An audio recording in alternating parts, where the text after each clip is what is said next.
Klip olish jarayonida aktrisa Sabrinani gelik avtomobilida urib yuborgan qiz bugun yig'lab video murojaat qoldirdi. U video murojaatida Sabrinadan uzr so'ragan va bo'lib o'tgan barcha voqea-hodisalar haqida gapirib berdi. Sizningcha bu baxtsiz hodisaning ro'y berishiga kimlar aybdor? Izohlarda o'z fikrlaringizni yozing. Hammaga assalomu alaykum. Men video qilishimdan maqsad Sabrina bilan so'ramoqchiman. Borgan o'sha больницаga borgan birinchi kundan uzr so'rash boshlaganman. Hozirgacha ham so'rayman. Hamma oldida yana bir uzr so'ramoqchiman. Men juda ham shokda edim. Stressga tushib qoldim. Juda ham qattiq. Ham onam operatsiya bo'lganlar. Ularga qarashim kerak edi. O'shaning uchun shu kungacha video qilib chiqa olmadim. Men 16 yoshman. 17 ga ham to'lmaganman. Lekin men yosh bo'lishimga qaramasdan hech kim ayab o'tirmadi. Katta bo'lsa ham. Lekin shunda ham boshqalarning xatosini men aytmasligimni so'rashdi. Shunda ham to'g'ri, endi Allohning sinovi bilan rolga men to'g'ri kelib qoldim. Shu men sabab chiqib qo'ydi Allohim. Va qonun oldida men javob berishdan qochmadim va qonun doirasida javob berishga ham tayyorman. Men bu klipga Ozoda Nursaidovani, Ozodapani hurmatlari uchun borganman. Men Shahrisabzda bo'lganman. Ahad Qayum bizga aloqaga chiqqanlar, ya'ni onamga aloqaga chiqqanlar. Ozoda Nursaidovani klipiga men so'rashayotganini aytganlar. Onam qo'rqganlar boshida. Ozoda Nursaidovani klipi katta klip, bu yosh, qo'rqaman deb aytganlar. Va oxirida Ozodapani hurmatlari uchun men Toshkentga chaqirib olishdi. Toshkentga bordim. O'sha vaqtda kanikul edi, chunki men Shahrisabz maktabim bor. Maktabda o'qiyman. O'sha vaqtda kanikul uchun borganman va klip jarayonlari boshlandi. 2 kun biz uxlamasdan ketma-ket syomka qildik. Va bu voqea bo'lgan kun 3-kun va klip oxirgi kuni edi. Va 3-kun syomkaga bordim va kostyumerlar o'zlari kostyum tayyorlashgan ekan. Ularni kiyimlarini kiyishimni aytishdi. Men krossovka dedim. Ular aytishdiki, kadrda oyog'ingiz ko'rinadi, kabulkingiz ko'rinadi, kabulk kiyishingiz kerak deb men kabulk kiydirishdi va gelik haydashimni aytishdi. To'g'ri, ularga Ahad Qayum bu mashina haydashni biladi degan. Men aytganmanki, men gelik haydab ko'rmaganman. Men gelik haydashni bilmayman deganman.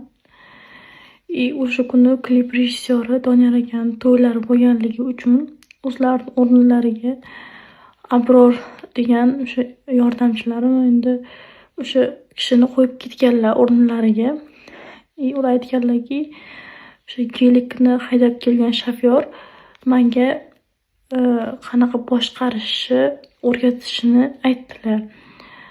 Va u gelikni haydab kelgan shofyor menga qayta ko'p marotaba qanaqa boshqarishni o'rgatdilar. Lekin internetga chiqib ssenariyda gelik haydash bo'lmagan, ssenariyda bo'lmagan deb aytishdi.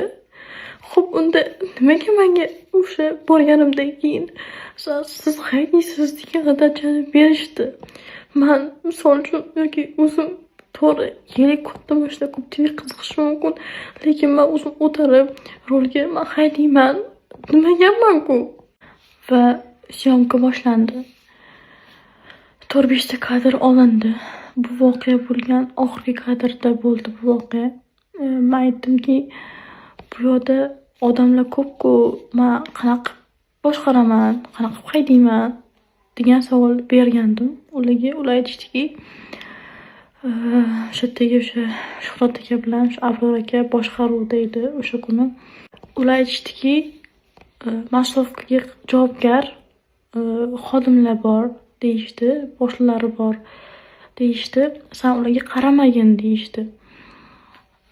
Va keyin o'sha moshina haydayotgan vaqtimda man to'g'riga emas, ya'ni kadrga oyna tarafga qarashim kerakligini aytishdi va o'shandan keyin man boshqarib yo'qotdim.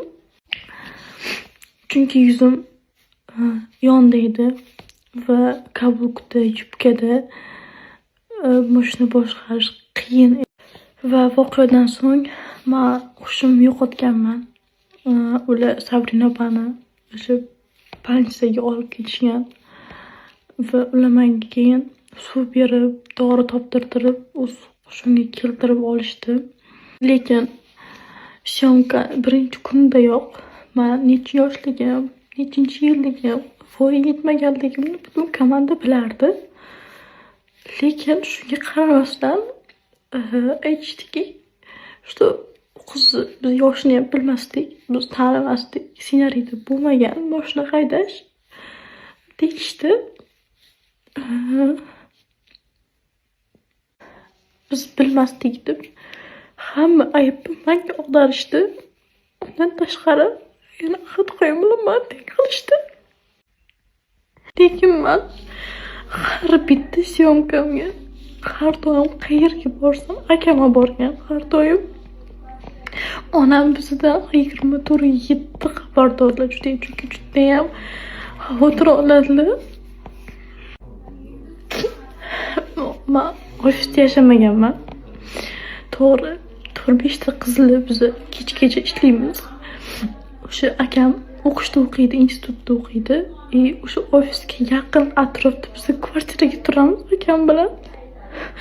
Bilmayman, nimaga bunchalik tuhmat qilishyapti menga.